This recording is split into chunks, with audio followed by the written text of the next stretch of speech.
So, today we're going to be talking about design strategy, and I'm just going to go ahead and jump right into it. If you guys have any questions, just leave them in the comment box below, and I'll be sure to address those. And so, yeah, let's go ahead and get started.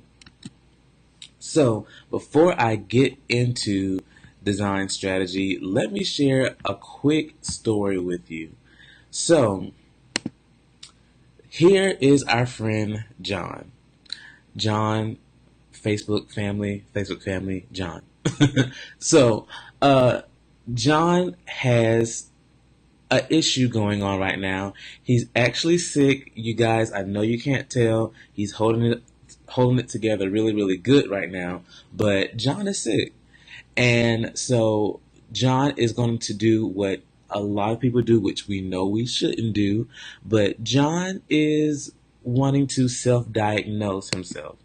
So John goes on WebMD, or he goes to Google, and he's sitting here searching, trying to figure out what's wrong with him, trying to figure out different symptoms for whatever the case might be that's going on, and he has finally come to the conclusion that he knows exactly what is going on with him.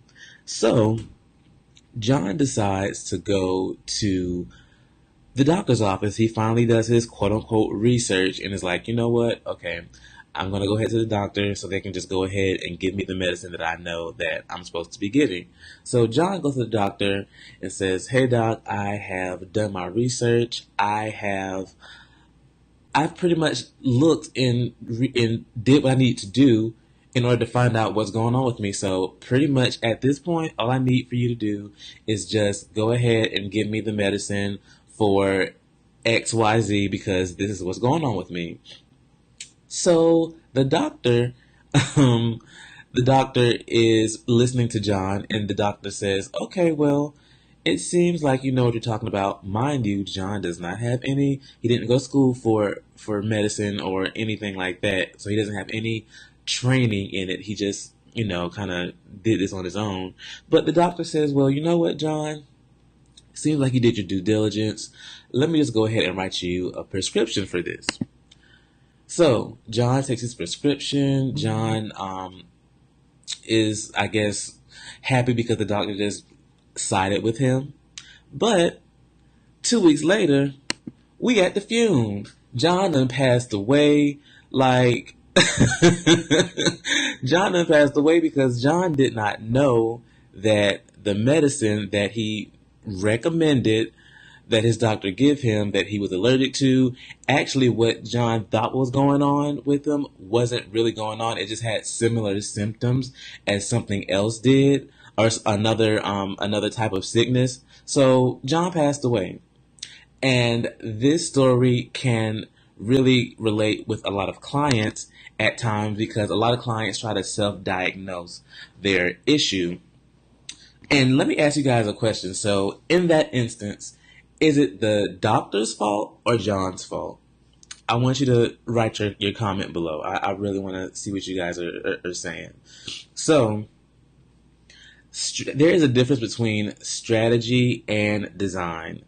When it comes to just people that are designing something, they're only looking to solve a design challenge. They're just considering, okay, is it pretty and what are we building? And that's pretty much it. But when you bring in a strategist, they're pretty much wanting to do a deeper dive than that. They're saying, okay, does it work? Why are we wanting to build this?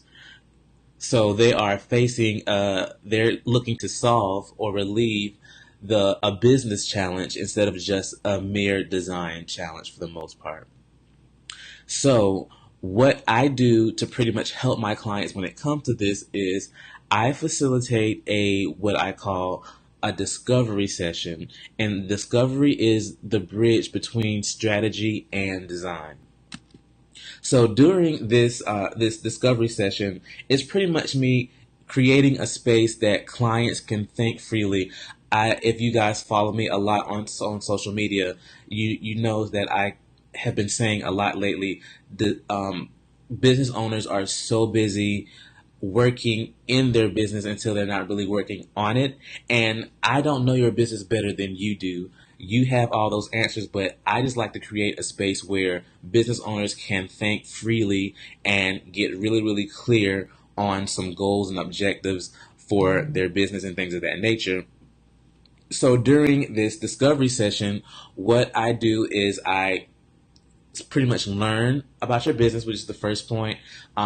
Understand your users, define your brand, and prioritize your goals. So, in learning your business, I sit down with you and pretty much find out how you make money for your business. We sit down and we do a competitive analysis, value proposition, and the outcome wanted, because I know that a lot of people, they have problems when it comes to their designers as far as missing the mark. They'll say, well, I had this in my head, but the designer wasn't able to accomplish that. Now, I will definitely say that I have been there as well before I started putting this framework into place. A lot of people say the designer just isn't getting me, like they just don't understand what I'm trying to say. But I promise you, if this framework was put in place, then you would definitely not have those problems. So, and it's pretty much to help you to obtain that outcome that you are wanting to have. So, understanding your users, who are they, where are they, their gender, location, pretty much building out a customer profile, finding out their psychographics, how what their journey is coming to your business, and also their buying habits.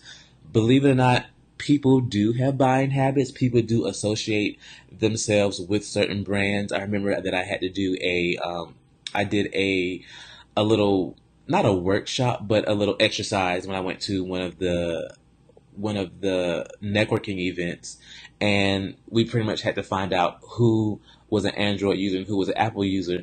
And this is no shade to anybody, but you can pretty much look at people and tell, okay, are they a Apple user or are they an Android user? I know there's a big thing on social media about that, and people who down Android users and whatever the case might be. But this isn't really to down you. It's just pretty much saying a specific type of person purchases specific types of things and specific types of brands. We all subscribe to things of that nature, whether we know it or not. So, moving along, it also helps you to define your brand, the culture of your brand, the voice, and the X factor of your brand. The X factor is really, really what helps a lot of businesses out, because your X factor is how are you standing apart from your competition.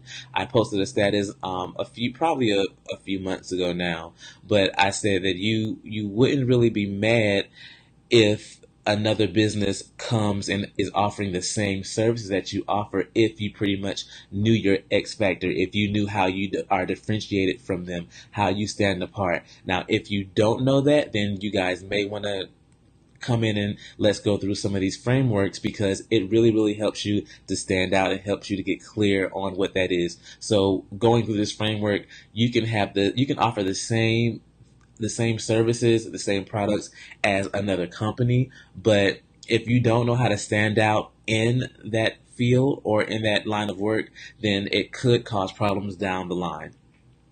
Moving along, we go into priority goals. Revenue, how do you generate revenue? And we also go through some things as to how to increase the revenue for your business. So I brainstorm with you and go through some of those challenges. And a lot of my clients that have already gone through this framework will definitely tell you that this framework is very helpful for business owners. Very helpful. We go through awareness. A lot of people, or a lot of businesses want to increase their awareness. You can increase awareness by your website. You can increase your awareness by putting together some kind of strategy as far as how to get known to the locals in your area and things of that nature. So there is a lot of things that you can pretty much do to get awareness about your business or for your business. And we go through that in this framework. So this is pretty much the framework that, y'all, I can't talk today.